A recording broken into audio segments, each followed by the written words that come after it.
ਅੱਜ ਅਸੀਂ ਸਮਕਾਲੀ ਪੰਜਾਬੀ ਕਵਿਤਾ ਦੇ ਥੀਮਿਕ ਪਸਾਰ ਬਾਰੇ ਵਿਚਾਰ ਚਰਚਾ ਕਰਾਂਗੇ।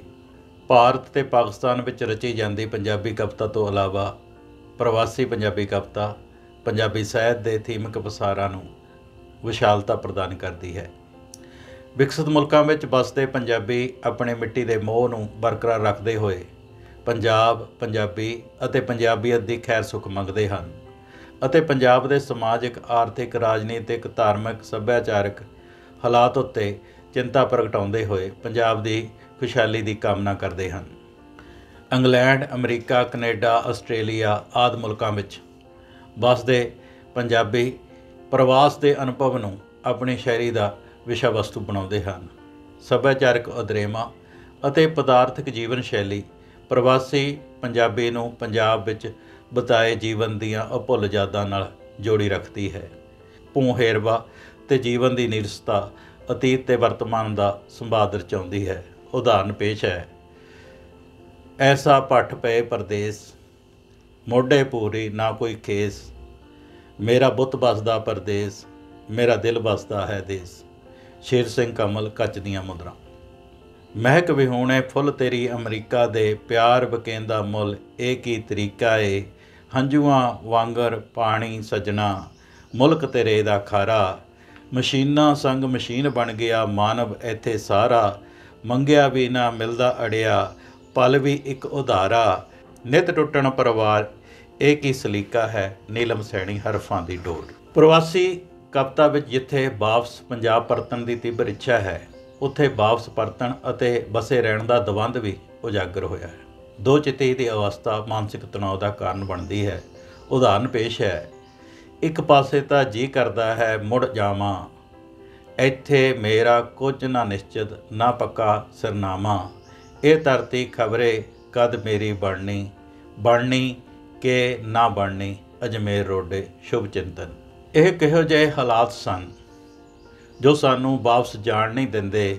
ਆਪਣੀ ਧਰਤੀ ਨਾਲ ਉਸ ਨੂੰ ਬੜਾ ਮੋਹ ਸੀ, ਰੂਹ ਲੀਰੋ ਲੀਰ ਇਹ ਦੁਬਦਾ ਨਾਲ ਕਿ ਮੈਂ ਇੱਥੇ ਹਾਂ ਜਾਂ ਉੱਥੇ ਹਾਂ। ਮਹਿੰਦਰ ਗਿੱਲ, ਉਦੋਂ ਤੇ ਹੁਣ।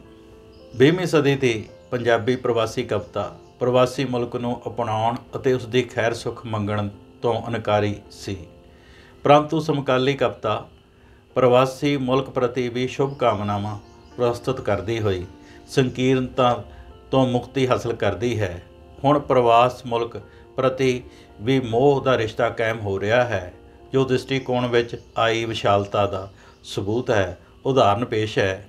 ਇਸ ਸ਼ਹਿਰ ਵਿੱਚ ਪਲਿਆ ਤਾਂ ਇਸ ਸ਼ਹਿਰ ਦੀ ਹਵਾ ਮੇਰੀ ਹੈ, ਸਦਾ ਆਬਾਦ ਰਹੋ ਮੇਰੇ ਸ਼ਹਿਰ ਇਹ ਦੁਆ ਮੇਰੀ ਹੈ। ਪ੍ਰਕਾਸ਼ ਜੋ ਸੋਹਲ ਉਫਕ ਦੇ ਪਾਰ। ਟਿਕਣਾ ਉਸ ਲਈ ਔਖਾ, ਟਾਹਣੀ ਟਾਹਣੀ ਪੰਛੀ, ਬਾਂਗ ਭਟਕਦੀ ਰੂਹ, ਅਸ਼ਾਂਤ ਡਾਵਾਂ ਡੋਲ ਰੂਹ ਆਪਣੇ ਨਾਲ ਕੀਤੇ। ਅਸ਼ਾਂਤੀ ਵਿੱਚ ਵੀ ਉਹ ਖੁਸ਼ ਸੀ, ਕਦੇ ਮੰਦਾ ਨਹੀਂ ਸੀ ਸੋਚਦਾ, ਇੱਥੇ ਦਾ ਜਾਂ ਉੱਥੇ ਦਾ। ਮਹਿੰਦਰ ਗਿੱਲ, ਉਦੋਂ ਤੇ ਹੁਣ। ਭੂ ਹੇਰਵਾ ਸੱਭਿਆਚਾਰਕ ਉਦਰੇਵਾਂ ਅਤੇ ਵਾਪਸ ਪਰਤਣ ਦੀ ਦੋ ਚਿੱਤੀ ਕਵਿਤਾ ਵਿੱਚ ਸੰਚਾਰ ਦਾ ਸਰੋਤ ਬਣਦੀ ਹੈ, ਪਰ ਕਿਤੇ ਕਿਤੇ ਨਵੇਂ ਸ਼ਾਇਰ ਭੂ ਹੇਰਵੇ ਨੂੰ ਪ੍ਰਵਾਸੀ ਜੀਵਨ ਯਥਾਰਥ ਨਾਲ ਜੋੜ ਕੇ ਵੇਖਦੇ ਹਨ। ਉਹਨਾਂ ਨੂੰ ਇਹ ਹੇਰਵਾ ਕਵਿਤਾ ਦਾ ਸ਼ਿੰਗਾਰ ਲੱਗਦਾ ਹੈ, ਜਦ ਕਿ ਪ੍ਰਵਾਸੀ ਨੂੰ ਸਿਰਫ ਡਾਲਰਾਂ ਅਤੇ ਪੌਂਡਾਂ ਦਾ ਹੀ ਹੇਰਵਾ ਹੈ। ਉਦਾਹਰਨ ਪੇਸ਼ ਹੈ। ਕਵਿਤਾ ਵਿੱਚ ਵਤਨ ਦੀ ਮਿੱਟੀ ਦਾ ਹੇਰਵਾ, ਅਸਲੀ ਜੀਵਨ ਵਿੱਚ ਡਾਲਰਾਂ ਪੌਂਡਾਂ ਦਾ ਹੇਰਵਾ। ਰੰਡੀ ਦੇ ਰੁਦਨ ਵਾਂਗ ਜਾਂ ਛੁੱਟੜ ਇਸਤਰੀ ਦੇ ਹੌਂਕਿਆਂ ਵਾਂਗ ਗੁਰਦੇਵ ਰਾਏ, ਰੰਗ ਨਵੇਲਾ। ਗੁਰਦੇਵ ਸਿੰਘ ਰਾਏ, ਰੰਗ ਨਵੇਲਾ। ਪ੍ਰਵਾਸੀ ਕਵਿਤਾ ਪ੍ਰਵਾਸ ਦੀਆਂ ਸਮੱਸਿਆਵਾਂ ਨੂੰ ਪ੍ਰਮੁੱਖਤਾ ਨਾਲ ਦ੍ਰਿਸ਼ਟੀਗੋਚਰ ਕਰਦੀ ਹੈ। ਨਸਲੀ ਵਿਤਕਰਾ ਅਤੇ ਘੱਟ ਗਿਣਤੀਆਂ ਦੇ ਪਛਾਣ ਦਾ ਮਸਲਾ ਗੰਭੀਰਤਾ ਨਾਲ ਕਾਵਿ ਵਸਤੂ ਬਣਿਆ ਹੈ। ਮੂਲ ਵਾਸੀਆਂ ਅਤੇ ਪ੍ਰਵਾਸੀਆਂ ਵਿੱਚ ਨਸਲੀ ਟਕਰਾਅ ਹਮੇਸ਼ਾ ਵੇਖਣ ਨੂੰ ਮਿਲਦਾ ਹੈ, ਭਾਵੇਂ ਦੁਨੀਆ ਦਾ ਕੋਈ ਵੀ ਮੁਲਕ ਹੋਵੇ। ਕੈਨੇਡਾ, ਅਮਰੀਕਾ, ਇੰਗਲੈਂਡ, ਆਸਟ੍ਰੇਲੀਆ ਆਦਿ ਮੁਲਕਾਂ ਵਿੱਚ ਪੰਜਾਬੀਆਂ ਨੂੰ ਕਈ ਵਾਰ ਨਸਲੀ ਹਿੰਸਾ ਦਾ ਸ਼ਿਕਾਰ ਹੋਣਾ ਪਿਆ ਹੈ। ਕਈ ਮੁਲਕਾਂ ਵਿੱਚ ਪ੍ਰਵਾਸੀਆਂ ਦੇ ਮਨ ਵਿੱਚ ਅਸੁਰੱਖਿਆ ਦੀ ਭਾਵਨਾ ਬਣੀ ਰਹਿੰਦੀ ਹੈ। ਕਾਲੇ ਅਤੇ ਗੋਰੇ ਦੇ ਭੇਦ ਕਾਰਨ ਹੀ ਪੰਜਾਬੀਆਂ ਨੂੰ ਵਿਗਾਨਗੀ ਦਾ ਅਹਿਸਾਸ ਹੁੰਦਾ ਹੈ, ਜੋ ਉਹਨਾਂ ਦਾ ਮਾਨਸਿਕ ਕਸ ਦਾ ਕਾਰਨ ਬਣਦਾ ਹੈ। ਉਦਾਹਰਨ ਪੇਸ਼ ਹੈ। ਇੱਕ ਪੰਜਾਬੀ ਜਿਸ ਨੇ ਆਸਟ੍ਰੇਲੀਅਨ ਸਿਟੀਜ਼ਨਸ਼ਿਪ ਪ੍ਰਾਪਤ ਕੀਤੀ ਆਪਣੇ ਆਪ ਨੂੰ ਅਤ ਸੁਰੱਖਿਅਤ ਮਹਿਸੂਸ ਕਰਦਾ ਸੀ। ਭਾਵੁਕ ਤੌਰ 'ਤੇ ਆਪਣੇ ਆਪ ਨੂੰ ਆਸਟ੍ਰੇਲੀਅਨ ਧਰਤੀ ਦਾ ਵਜੂਦ ਸਮਝਦਾ ਸੀ। ਆਸਟ੍ਰੇਲੀਅਨ ਸਮਾਜ ਦਾ ਅਟੁੱਟ ਅੰਗ ਇੱਕ ਦਿਨ ਪਗੜੀ ਪਹਿਰਾਵੇ ਵਿੱਚ ਟਰੈਕ 'ਤੇ ਸੈਰ ਕਰ ਰਿਹਾ ਸੀ। ਸੜਕ 'ਤੇ ਜਾਂਦਿਆਂ ਗੋਰਿਆਂ ਦੀ ਕਾਰ ਵਿੱਚੋਂ ਹੂਟਿੰਗ ਹੋਈ, ਕੁੱਤਿਓ ਵਿਦੇਸ਼ੀਓ, ਬਲੱਡੀ ਫੂਲ, ਗੋ ਬੈਕ। ਮੈਂ ਸੋਚਿਆ, ਇੱਥੇ ਅਸੀਂ ਕਿਸ ਮਿੱਟੀ ਦੇ ਅੰਗ ਹਾਂ? ਸਾਡੀ ਧਰਤੀ ਕਿਹੜੀ ਹੈ? ਜਦ ਕਿ ਵਿਦੇਸ਼ਾਂ ਦੇ ਕਈ ਮੁਲਕਾਂ ਵਿੱਚ ਮੂਲ ਵਾਸੀਆਂ ਅਤੇ ਪ੍ਰਵਾਸੀਆਂ ਵਿਚਕਾਰ ਨਫ਼ਰਤ ਤੇ ਹਿੰਸਕ ਟਕਰਾਓ ਹੋ ਰਹੇ ਹਨ। ਗੁਰਦੇਵ ਸਿੰਘ ਰਾਏ, ਰੰਗ ਨਵੇਲਾ। ਜਦੋਂ ਪ੍ਰਵਾਸ ਦੌਰਾਨ ਨਸਲੀ ਵਿਤਕਰਿਆਂ ਦਾ ਸਾਹਮਣਾ ਕਰਨਾ ਪਿਆ ਤਾਂ ਭਾਰਤ ਦੀ ਜਾਤੀ ਪ੍ਰਥਾ ਦੇ ਅਮਾਨਵੀ ਵਰਤਾਰੇ ਵਿੱਚ ਨੀਵੀਆਂ ਜਾਤਾਂ 'ਤੇ ਹੋ ਰਹੇ ਸਰੀਰਕ ਤੇ ਮਾਨਸਿਕ ਤਸ਼ੱਦਦ ਦਾ ਅਹਿਸਾਸ ਹੋਇਆ ਕਿ ਦਰਸ਼ਨ ਗਿੱਲ ਗੰਭੀਰਤਾ ਨਾਲ ਨਸਲਵਾਦ ਅਤੇ ਜਾਤੀਵਾਦ ਦੇ ਅਮਾਨਵੀ ਵਰਤਾਰੇ ਨੂੰ ਕਲਮਬੱਧ ਕਰਦਾ ਹੋਇਆ ਲਿਖਦਾ ਹੈ, ਅੱਜ ਸਾਡੇ ਘਸਮੈਲੇ ਰੰਗ ਨੂੰ ਗੋਰਾ ਰੰਗ ਦੂਰ ਕਰਦਾ ਹੈ ਤਾਂ ਯਾਦ ਆਉਂਦਾ ਹੈ ਮੇਰਾ ਸਰਪੰਚ ਮਾਮਾ ਜੋ ਰੱਖੇ ਝੂਰ ਨੂੰ ਕੁਜਾਤ ਦੱਸਦਾ ਸੀ ਤੇ ਮੇਰਾ ਜੈਲਦਾਰ ਬਾਪੂ ਕਿਸਨੇ ਚੌਂਕੀਦਾਰ ਨੂੰ ਝੜਮ ਸੱਦਦਾ ਸੀ। ਦਰਸ਼ਨ ਗਿੱਲ, ਕਾਲਾ ਸੂਰਜ। ਨਸਲਵਾਦ ਤੋਂ ਹੋਰ ਘਾਤਕ ਹੈ ਪ੍ਰਵਾਸੀਆਂ ਵਿੱਚ ਜਾਤ ਤੇ ਗੋਤ ਆਧਾਰਿਤ ਆਪਸ ਵਿੱਚ ਦੀਵਾਰ। ਸਰਬ ਸਾਂਝੀਵਾਲਤਾ ਦਾ ਸੰਦੇਸ਼ ਦੇਣ ਵਾਲੇ ਸਿੱਖ ਧਰਮ ਦੇ ਪੈਰੋਕਾਰ ਵੱਖਰੀ ਵੱਖਰੀ ਜਾਤ ਦਾ ਗੁਰਦੁਆਰਾ ਸਥਾਪਿਤ ਕਰੀ ਬੈਠੇ ਹਨ। ਧਰਮ ਜੋੜਨ ਲਈ ਤਾਂ ਤੋੜਨ ਦਾ ਜ਼ਰੀਆ ਬਣ ਗਿਆ ਹੈ। ਵਿਦੇਸ਼ਾਂ ਵਿੱਚ ਪ੍ਰਧਾਨਗੀ ਲਈ ਤਲਵਾਰਾਂ ਨਿਕਲਣੀਆਂ ਸ਼ੁਰੂ ਹੋ ਗਈਆਂ ਹਨ। ਇਸ ਤਰ੍ਹਾਂ ਪੰਜਾਬੀ ਆਪਣੀ ਅਦੁੱਤੀ ਵਿਰਾਸਤ ਨੂੰ ਭੁੱਲ ਕੇ ਸੌੜੀ ਸਿਆਸਤ ਦਾ ਸ਼ਿਕਾਰ ਹੋ ਕੇ ਆਪਣਾ ਅਕਸ਼ ਵਿਗਾੜ ਰਹੇ ਹਨ, ਜੋ ਚਿੰਤਾ ਦਾ ਵਿਸ਼ਾ ਹੈ। ਕੁਝ ਸ਼ਾਇਰ ਇਸ ਨੂੰ ਕਲਮਬੱਧ ਕਰਦੇ ਹੋਏ ਲਿਖਦੇ ਹਨ, ਨਾਅਰੇਬਾਜ਼ੀ ਹੀ ਧਰਮ ਦੀ ਪਹਿਚਾਣ ਬਣ ਕੇ ਰਹਿ ਗਈ, ਗੁੱਥੀ ਪਹਿਲਾਂ ਹੀ ਉਲਝੀ ਸੀ, ਹੋਰ ਉਲਝ ਕੇ ਰਹਿ ਗਈ, ਪ੍ਰਕਾਸ਼ ਸੋਹਲ ਉਫਕ ਦੇ ਪਾਰ। ਇੱਕ ਧਰਤੀ, ਇੱਕ ਨੂਰ, ਬੰਦੇ ਦਿਸਣ ਅਲੱਗ, ਆਪਣੀ ਆਪਣੀ ਧੌਂਸਤੀ ਲੈ ਕੇ ਫਿਰਦੇ ਅੱਗ। ਗਿੱਲ ਮੋਰਾਵਲੀ, ਸ਼ਰਾਰੇ। ਵਿਸ਼ਵੀਕਰਨ ਤੇ ਬਾਜ਼ਾਰਵਾਦ ਦਾ ਮਸਲਾ ਸਮਕਾਲੀ ਪੰਜਾਬੀ ਪ੍ਰਵਾਸੀ ਕਵਿਤਾ ਦਾ ਪ੍ਰਮੁੱਖ ਵਿਸ਼ਾ ਬਣ ਕੇ ਉਗੜਿਆ ਹੈ। ਉਹਨਾਂ ਨੇ ਨਕਾਰਾਤਮਕ ਤੇ ਸਕਾਰਾਤਮਕ ਪਹਿਲੂਆਂ ਨੂੰ ਵਿਆਪਕ ਪੱਧਰ ਉੱਤੇ ਵਿਚਾਰਿਆ ਹੈ। ਵਿਸ਼ਵੀਕਰਨ ਪੂੰਜੀਵਾਦ ਦਾ ਵਿਸਥਾਰ ਹੈ।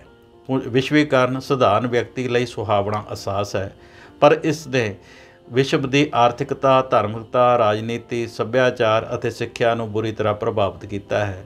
ਇਹ ਵਿਕਸਿਤ ਦੇਸ਼ਾਂ ਲਈ ਵਰਦਾਨ ਹੈ, ਪਰ ਵਿਛੜੇ ਅਤੇ ਵਿਕਾਸਸ਼ੀਲ ਮੁਲਕਾਂ ਲਈ ਨੁਕਸਾਨਦੇਹ ਸਾਬਤ ਹੋਇਆ ਹੈ।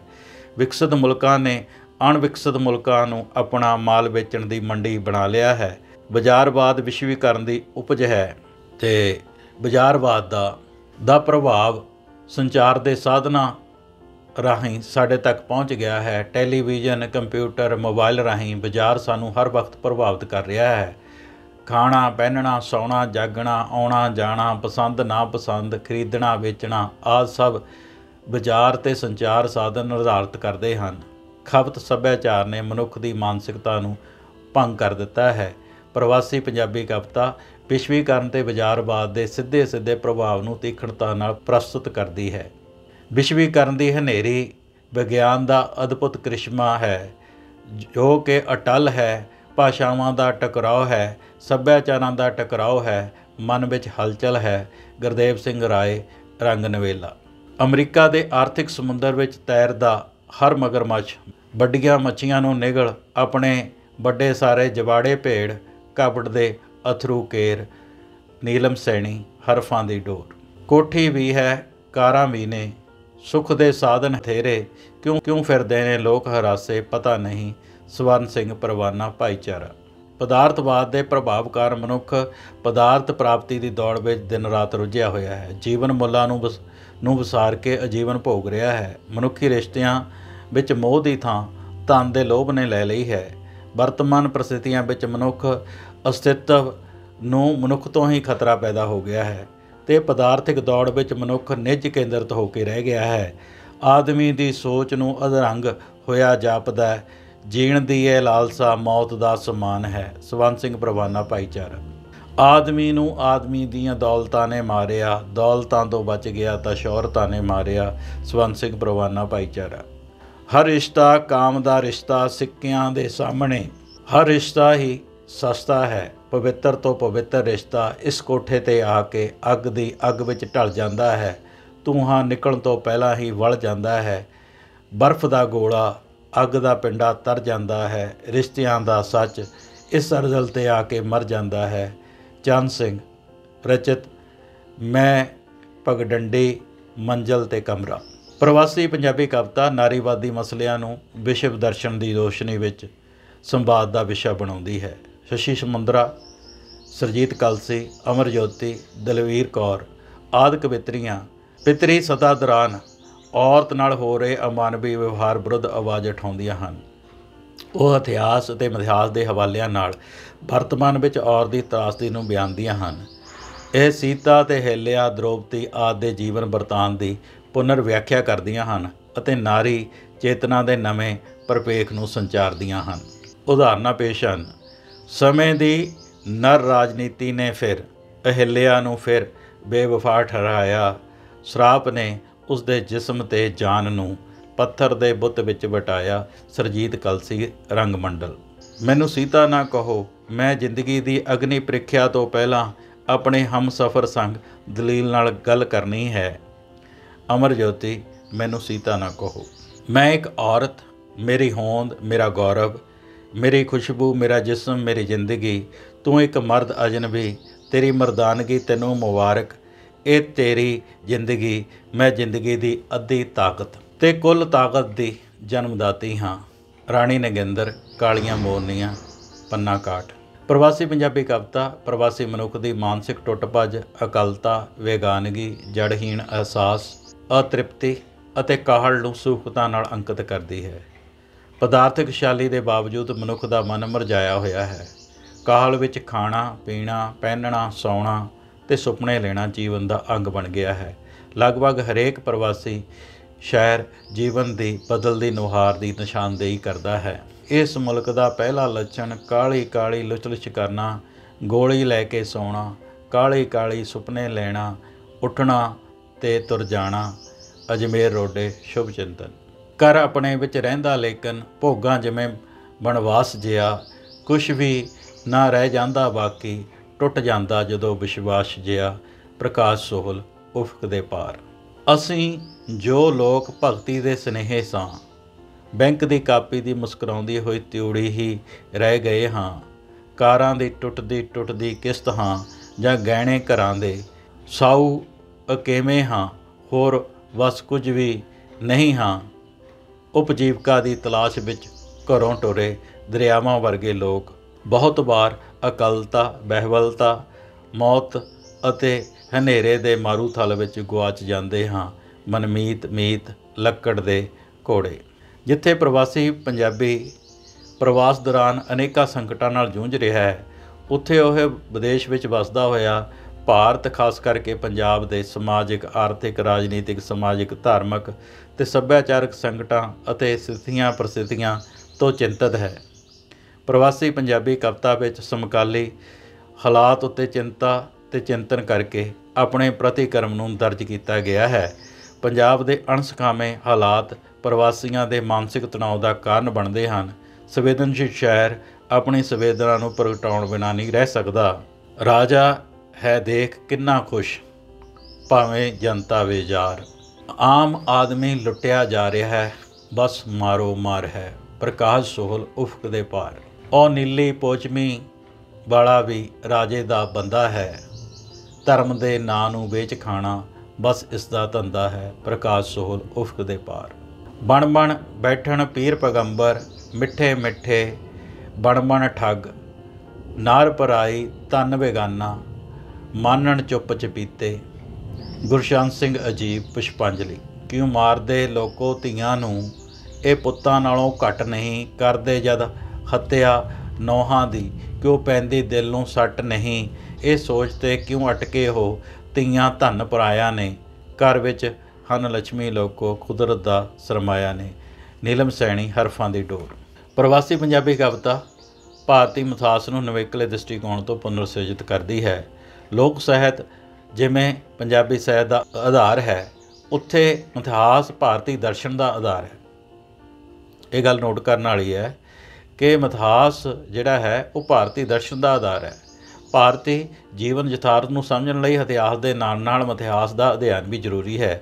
ਜਿੱਥੇ ਪੰਜਾਬੀ ਕਵਿਤਾ ਵਿੱਚ 20ਵੀਂ ਸਦੀ ਦੇ ਪਹਿਲੇ ਅੱਧ ਤੱਕ ਮਿਥਿਹਾਸ ਨੂੰ ਮੂਲ ਰੂਪ ਵਿੱਚ ਪੇਸ਼ ਕੀਤਾ ਗਿਆ, ਉੱਥੇ 20ਵੀਂ ਸਦੀ ਦੇ ਦੂਸਰੇ ਅੱਧ ਵਿੱਚ ਮਿਥਿਹਾਸ ਨੂੰ ਪ੍ਰਗਤੀਸ਼ੀਲ ਅਤੇ ਨਾਰੀਵਾਦੀ ਸ਼ਾਇਰਾਂ ਨੇ ਵਿਅਕਤੀਗਤ ਦ੍ਰਿਸ਼ਟੀਕੋਣ ਤੋਂ ਪੁਨਰ ਸਿਰਜਿਤ ਕਰਨ ਦੀ ਸਫਲ ਕੋਸ਼ਿਸ਼ ਕੀਤੀ ਹੈ। ਪ੍ਰਵਾਸੀ ਕਵਿਤਾ ਮਿਥਿਹਾਸ ਦੀਆਂ ਨਕਾਰਾਤਮਕ ਧਾਰਨਾਵਾਂ ਦਾ ਖੰਡਨ ਕਰਦੀ ਹੈ ਜੋ ਪਿਤਰੀ ਸਮਾਜ ਤੇ ਸਾਧਨ ਸੰਪੰਨ ਧਿਰ ਵੱਲੋਂ ਵਰਗ ਵਿਸ਼ੇਸ਼ ਦਾ ਸ਼ੋਸ਼ਣ ਕਰਨ ਅਤੇ ਨੀਵਾਂ ਦਿਖਾਉਣ ਦੇ ਲਈ ਵਰਤੀਆਂ ਗਈਆਂ ਹਨ। ਸ਼ਸ਼ੀ ਸਮੁੰਦਰਾ, ਸੁਰਜੀਤ ਕਲਸੀ, ਦਲਵੀਰ ਕੌਰ ਆਦਿ ਪ੍ਰਵਾਸੀ ਕਵਿਤਰੀਆਂ ਸੁਚੇਤ ਤੌਰ 'ਤੇ ਮਿਥਿਹਾਸ ਦੀ ਗਲਤ ਧਾਰਨਾ ਵਿਰੁੱਧ ਆਵਾਜ਼ ਉਠਾਉਂਦੀਆਂ ਹਨ।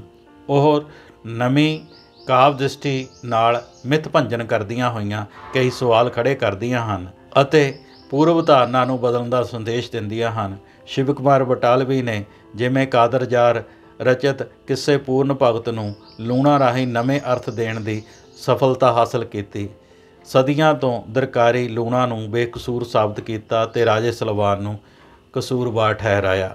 ਉਸੇ ਤਰ੍ਹਾਂ ਇਕਬਾਲ ਰਾਮੋਵਾਲੀਆ ਨੇ ਪਲੰਗ ਪੰਘੂੜਾ ਵਿੱਚ ਪੂਰਨ ਭਗਤ ਦਾ ਅਕਸ਼ ਬਦਲ ਕੇ ਰੱਖ ਦਿੱਤਾ ਹੈ। ਇਕਬਾਲ ਰਾਮੋਵਾਲੀਆ ਨੇ ਪੂਰਨ ਤੇ ਲੂਣਾ ਵਿੱਚ ਸੇਜ ਸਾਂਝੀ ਕਰਨ ਦੀ ਸਹਿਮਤੀ ਦਾ ਹਵਾਲਾ ਦੇ ਕੇ ਆਦਰਸ਼ਵਾਦੀ ਪੂਰਨ ਨੂੰ ਸਮਕਾਲੀ ਮੌਕਾ ਪ੍ਰਸਤ ਮਰਦ ਬਣਾ ਦਿੱਤਾ ਹੈ, ਜਿਸ ਦੇ ਜ਼ਿਹਨ ਵਿੱਚ ਆਦਰਸ਼ ਤੇ ਨੈਤਿਕਤਾ ਕੋਈ ਅਹਿਮੀਅਤ ਨਹੀਂ ਰੱਖਦੇ, ਸਰੀਰਕ ਤ੍ਰਿਪਤੀ ਹੀ ਅਹਿਮ ਹੈ।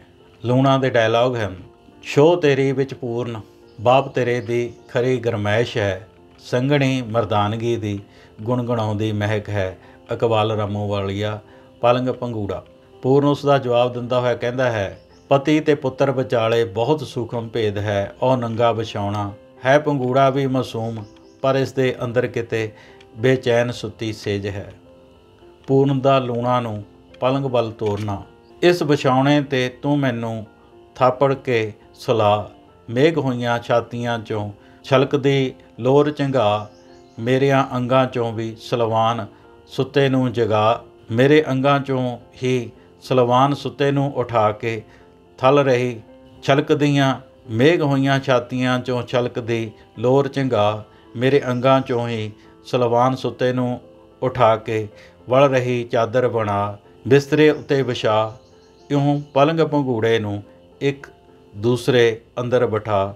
ਇਕਬਾਲ ਰਾਮੋਵਾਲੀਆ, ਪਲੰਗ ਪੰਘੂੜਾ। ਭਾਵੇਂ ਨਵੇਂ ਯੁੱਗ ਵਿੱਚ ਇਤਿਹਾਸ ਤੇ ਮਿਥਿਹਾਸ ਨੂੰ ਨਵੇਂ ਦ੍ਰਿਸ਼ਟੀਕੋਣ ਤੋਂ ਪੇਸ਼ ਕੀਤਾ ਗਿਆ ਹੈ, ਪਰ ਇਸ ਗੱਲ ਦਾ ਵਿਸ਼ੇਸ਼ ਧਿਆਨ ਰੱਖਣਾ ਚਾਹੀਦਾ ਹੈ ਕਿ ਸਦਾਚਾਰਕ ਮੁੱਲਾਂ ਵਿੱਚ ਗਿਰਾਵਟ ਨਾ ਆਵੇ ਤੇ ਵਕਤੀ ਸੁਆਰਥ ਅਤੇ ਨਿਗੂਣੀ ਪ੍ਰਸਿੱਧੀ ਲਈ ਮਿਥਿਹਾਸ ਦੀ ਉਸਾਰੂ ਸਾਰਥਕਤਾ ਨੂੰ ਕਿਤੇ ਨੁਕਸਾਨ ਨਾ ਪਹੁੰਚੇ। ਪ੍ਰਵਾਸੀ ਪੰਜਾਬੀ ਕਵਿਤਾ ਪ੍ਰਵਾਸੀ ਜੀਵਨ ਦੇ ਸੰਕਟਾਂ ਅਤੇ ਆਰਥਿਕ ਚਕਾਚੌਂਧ ਦੇ ਪਰਦੇ ਹੇਠ ਛੁਪੀ ਮਦਹਾਲੀ ਨੂੰ ਵੀ ਵਿਸ਼ਾ ਵਸਤੂ ਬਣਾਉਂਦੀ ਹੈ।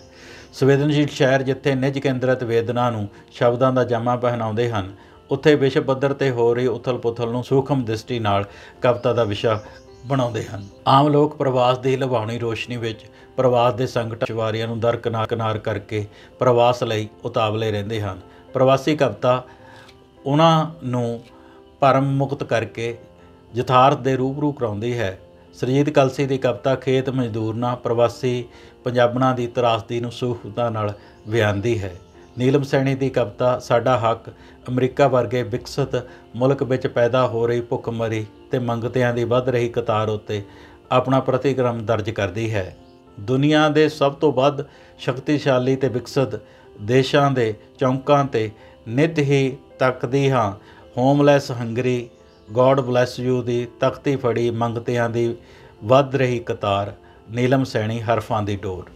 ਅਜਮੇਰ ਰੋਡੇ ਦੀ ਸ਼ੁਭ ਚਿੰਤਨ ਦਾ ਅਧਿਐਨ ਕਰਕੇ ਇਹ ਸਹਿਜੇ ਅਹਿਸਾਸ ਹੋ ਜਾਂਦਾ ਹੈ ਕਿ ਪ੍ਰਵਾਸੀ ਕਵਿਤਾ ਕੇਵਲ ਭੂ-ਹੇਰਵੇ, ਪ੍ਰਵਾਸੀ ਸੰਕਟਾਂ ਅਤੇ ਪੰਜਾਬ ਦੀਆਂ ਸਮੱਸਿਆ ਆਦਿ ਵਿਸ਼ਿਆਂ ਬਾਰੇ ਚਰਚਾ ਹੀ ਨਹੀਂ ਕਰਦੀ, ਸਗੋਂ ਵਿਸ਼ਵ ਦੇ ਮਸਲਿਆਂ ਨੂੰ ਵੀ ਗੰਭੀਰਤਾ ਨਾਲ ਕਾਵਿ ਵਸਤੂ ਬਣਾਉਂਦੀ ਹੈ।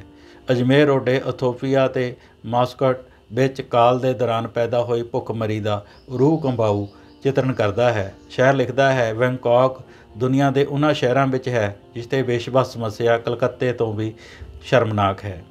ਗਰੀਬੀ ਹੱਥੋਂ ਤੰਗ ਆਏ ਲੋਕ ਆਪ ਹੀ ਆਪਣੀਆਂ ਜਵਾਨ ਧੀਆਂ ਨੂੰ ਵੇਸ਼ਵਾ ਘਰ ਵਿੱਚ ਛੱਡਣ ਜਾਂਦੇ ਹਨ। ਇਹ ਮਨੁੱਖੀ ਸੱਭਿਅਤਾ ਉੱਤੇ ਘਿਨਾਉਣਾ ਦਾਗ ਹੈ। ਪਾਕ ਪਵਿੱਤਰ ਨਗਰ ਦੇ ਮੱਥੇ ਦਾਗ ਕਲੰਕ ਕੁਲੈਣਾ ਸਦਾਚਾਰ ਦੇ ਮੂੰਹ ਤੇ ਮੈਲੇ ਛਿੱਟੇ ਕਿਸਨੇ ਪਾਏ ਗਲੀ ਗਲੀ ਦੇ ਮੋੜ ਤੋਂ ਹੁੰਝੋ ਕੰਜਰੀਆਂ ਦੇ ਸਾਏ ਅਜਮੇਰ ਰੋਡੇ ਸ਼ੁਭ ਚਿੰਤਨ। ਪ੍ਰਵਾਸੀ ਕਵਿਤਾ ਜਿੱਥੇ ਸਥਿਤੀ ਦਾ ਚਿਤਰਣ ਸੂਖਮਤਾ ਨਾਲ ਕਰਦੀ ਹੈ, ਉੱਥੇ ਸਮਕਾਲ ਨਾਲ ਸੰਵਾਦ ਰਚਾਉਂਦੀ ਹੋਈ ਕਈ ਸਵਾਲ ਖੜੇ ਕਰਦੀ ਹੈ। ਸਮਕਾਲੀ ਪ੍ਰਵਾਸੀ ਕਵਿਤਾ ਪੇਤਲੇਪਣ ਦੇ ਪੈਦਾ ਹੋਏ ਭਰਮ ਨੂੰ ਦੂਰ ਕਰਕੇ ਆਪਣੇ ਸਾਹਿਤਕ ਬੁਲੰਦੀ ਨੂੰ ਦਰਜ ਕਰਦੀ ਹੈ ਅਤੇ ਪਦਾਰਥਿਕ ਦੌੜ ਵਿੱਚ ਮਾਨਵੀਅਤ ਕਾਇਮ ਰੱਖਣ ਦਾ ਸੰਦੇਸ਼ ਦਿੰਦੀ ਹੈ ਅਤੇ ਸਦਾਚਾਰ ਕਦਰਾਂ ਕੀਮਤਾਂ ਨੂੰ ਸੰਚਾਰਨ ਦਾ ਸਫਲ ਯਤਨ ਕਰਦੀ ਹੈ। ਸਮੁੱਚੇ ਤੌਰ 'ਤੇ ਸਮਕਾਲੀ ਪ੍ਰਵਾਸੀ ਕਵਿਤਾ ਭੂ ਹੇਰਵੇ, ਸੱਭਿਆਚਾਰਕ ਦਵੰਦ, ਪ੍ਰਵਾਸੀ ਸੰਕਟਾਂ, ਪਦਾਰਥਵਾਦੀ ਦੌੜ ਵਿੱਚ ਮਨੁੱਖੀ ਅਸਤਿਤਵ, ਵਿਸ਼ਵੀਕਰਨ, ਪੰਜਾਬ ਨੂੰ ਦਰਪੇਸ਼ ਸਮੱਸਿਆਵਾਂ, ਬਜ਼ਾਰਵਾਦ, ਪੀੜ੍ਹੀ ਅੰਤਰ, ਇਤਿਹਾਸ ਅਤੇ ਮਿਥਿਹਾਸ ਦਾ ਪੁਨਰਚਿੰਤਨ, ਨਾਰੀਵਾਦੀ ਚੇਤਨਾ, ਵਿਸ਼ਵ ਵਿਆਪੀ ਮਸਲਿਆਂ ਉੱਤੇ ਚਿੰਤਨੀ ਪ੍ਰਤੀਕਰਮ ਆਦਿ ਨੂੰ ਨਿਵੇਕਲੇ ਕਾਵ ਸ਼ੈਲੀ ਅਤੇ ਚਿੰਤਨੀ ਸਮਰੱਥਾ ਦੇ ਨਾਲ ਕਾਵ ਵਸਤੂ ਬਣਾਉਂਦੀ ਹੈ। ਸਮਕਾਲੀ ਪ੍ਰਵਾਸੀ ਕਵਿਤਾ ਪੂਰਵ ਧਾਰਨਾ ਨੂੰ ਨਕਾਰਦੀ ਹੋਈ ਉੱਚ ਕੋਟੀ ਦੀ ਕਾਵ ਸਿਰਜਣਾ ਵੱਲ ਕਾਰਜਸ਼ੀਲ ਹੈ। ਬਹੁਤ ਬਹੁਤ ਧੰਨਵਾਦ।